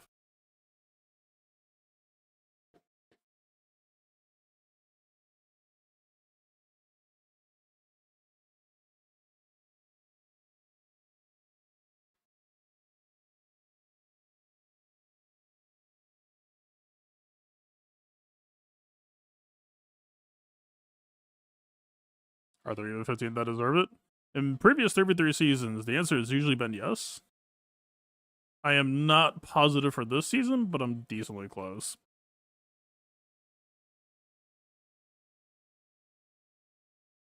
I'm at 13 that I can, like, say pretty confident is, like the person I feel the weakest about here is LV. And even then, I think my LV is improperly built right now. Bo-Katan should be 50-50, and she's not, which means I'm doing something wrong. I might need to nerf Malicos damage.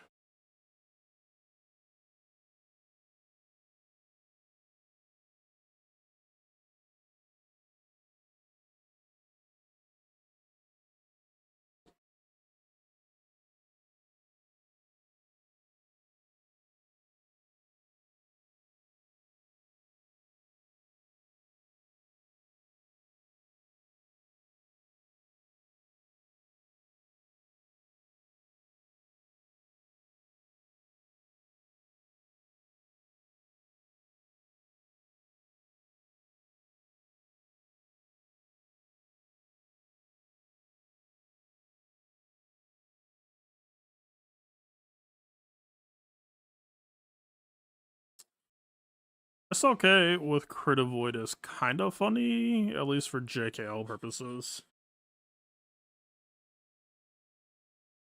There are worse fates than forcing JML. Running a GL for a GL is like about the highest you could hope for if we're not talking holds.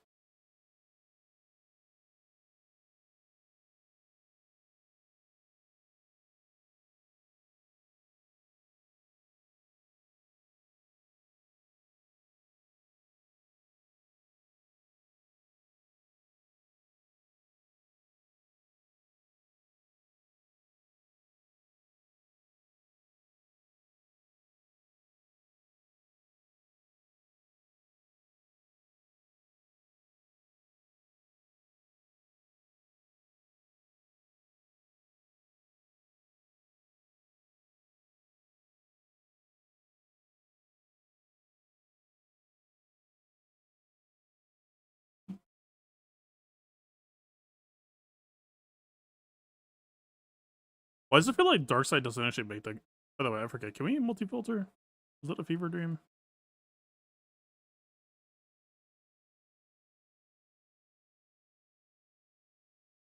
Like, if we're talking Darkseid preload, Balin is actually possibly the most interested in it for 3v3-wise. Dropping Balin Crown to run Darkseid preload might not be the worst call.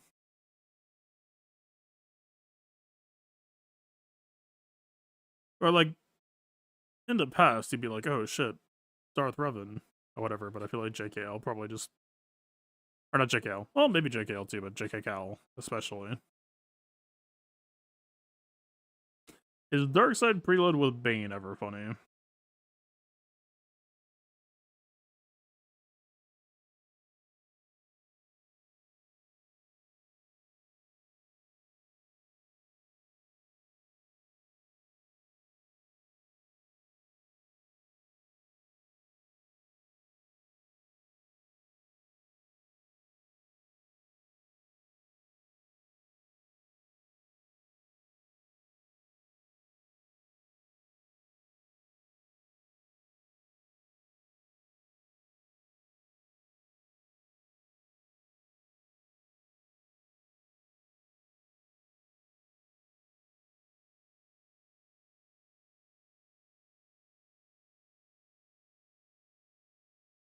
Malgus preload is kind of whatever to me. Reaver is a team that already preloads themselves. After preload, doesn't really do anything to change your sequencing on defense. Maybe nice for the droids. Trio preload, not bad. But I actually might prefer the bulk anyway.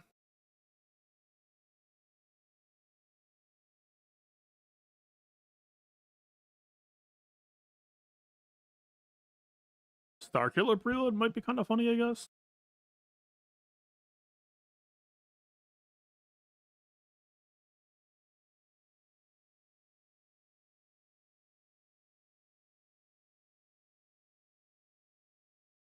Yeah, 25% Darkseid starting TM isn't really what it used to be on defense, I don't think. Maybe for like Maul lead, but kind of not really. Also, I'm not going to be running that most likely.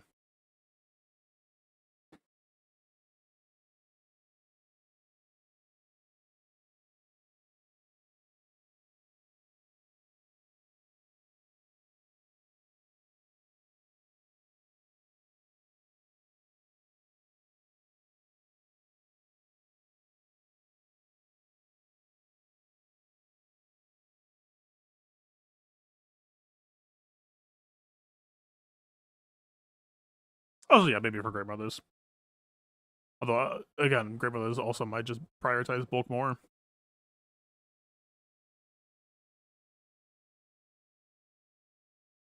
Also, Great Mothers themselves would actually lose the TM because of their bonus turns at match start, right? So it would just be boosting a Morgan, which is not bad, and you get the Frenzy and all that bullshit if you have the Omicron. And then Spirit, which is also quite good. Yeah, at least for day one, I think I'm probably gonna test that direction. Get my 25% preload, true.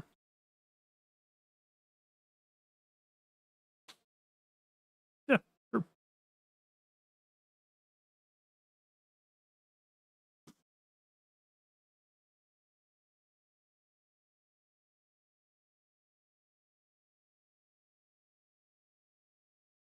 I really doubt it, but there's a world where Newt actually uses that 25% preload decently to spring off his whole extortion BS. Kind of like what I was talking about earlier with Fracture and Exile being so effective in 3v3. Extortion also pretty effective, because any turn that you skip is 30% of your total action economy. Much harder to just skip 1 or 2 turns.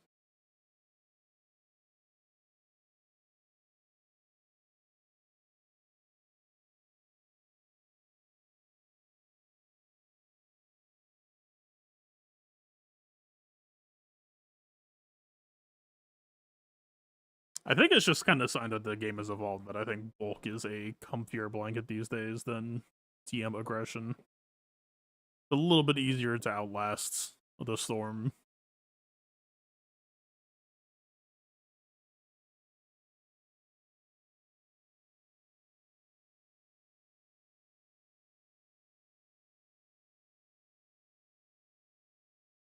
The only reason why I haven't added team names is because this would just be question marks. I don't know, I'll have to stew on it. Like, I feel like this 3v3 defense is going to be a component of what you don't need on offense, and so this is like, this is the first time in a while that SOK hasn't really had a job. That I can think of anyway. So I'm like, maybe he's postable? Maybe he's on bail and duty.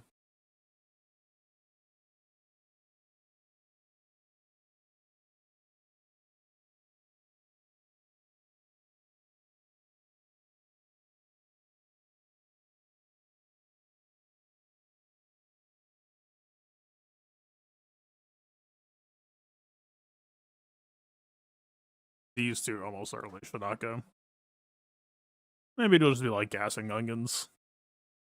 Like, these two strike me as like week 1 curiosities, but I'm pretty sure I'm correct that they'll just end up getting benched. Like, their main positioning was always that they were the 15th best 3v3 team, but that they could be a real pain in the ass if you had dropped some battles, you were low on teams, and then they would just curb stomp you. It's been a few years since that era for them, and we have more characters and more teams in the game, that I feel like there are more ways to handle them than there used to be. That I don't feel as comfortable saying, like, yeah, they'll play that role still. Like, if an opponent gets to that point, they will still play that role. But yeah, man, like, Radis, Bad Batch, which I think counters like Bad Batch would probably be fairly easy to box out with the new Datacron set, right? You run D to O, or you run double damage, and you run dark side buffs, and you just destroy a Bad Batch member. And if it's not a Hunter, then you just win.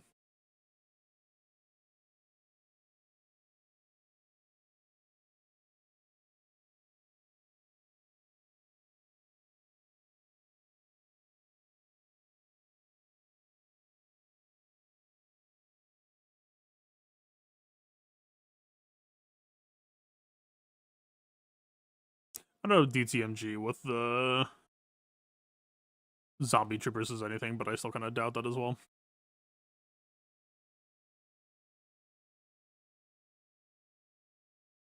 Alright, I think I'm getting out of here in a second, but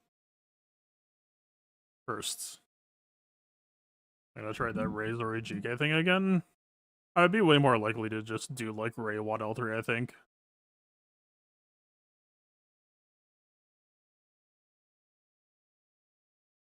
I don't know. I am tempted to just like give Ben more elbow grease since I've been working on him, but I don't know what it would be in that case.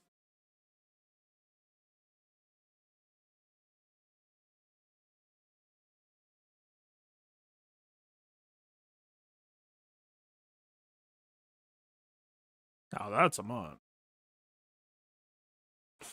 Maybe less of a mod than I was hoping, but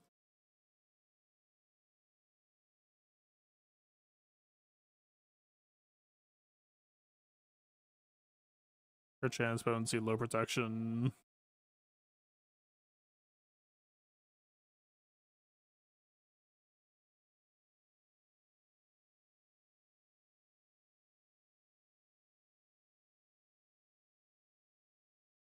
Even if it showed percent defense here, the starting rolls are so low. I don't know if it's worth. Yeah.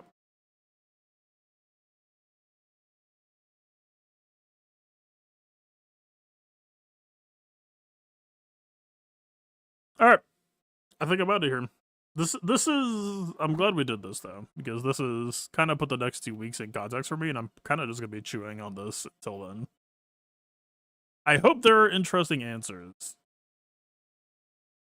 Right, like what you do with your specters is a pretty fat question mark. Like, General Syndulla might be an offense team if you don't use her and you Maybe commission Zeb, or maybe you've got Sabine free if you're doing Ezra and or Fulcrum.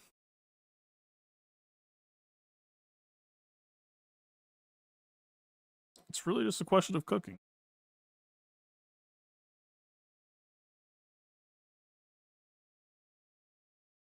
Hopefully, because I want to take this survey theory rather seriously, hopefully I can give up an offering that looks cooked.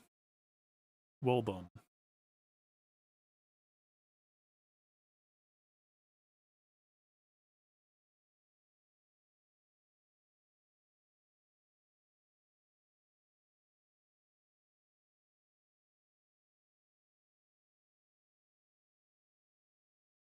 I should like update my favorites.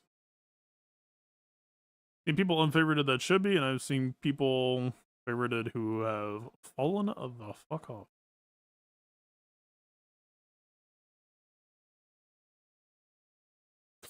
To you, I would have favored in the past that I think belong to be back off. You're like borderline.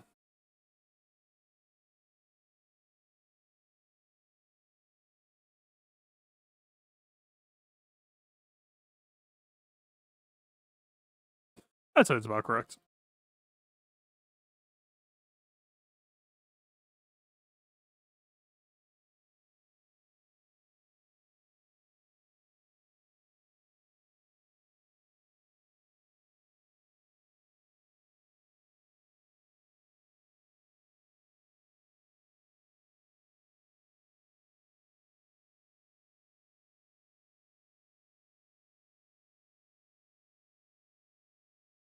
Still pretty sure it's not this, even with the Ucron set.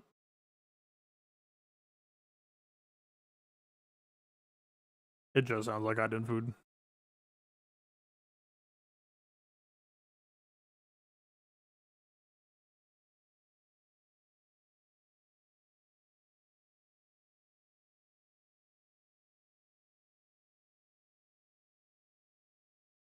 Alright. Oh, it's on active art to work. Well, if it was ever going to work anywhere, it would be on offense, I think. Because you can optimize it so efficiently in that way, and the defense is just kind of a bit of a pipe dream. What else? Yeah, I think it's just like just barely below the line of power. It kind of always has been. Could this just be like speed? The mob would have been perfect. Alright. I think I'm out of here. Thanks for hanging out. I might do some holdovers later. Peace.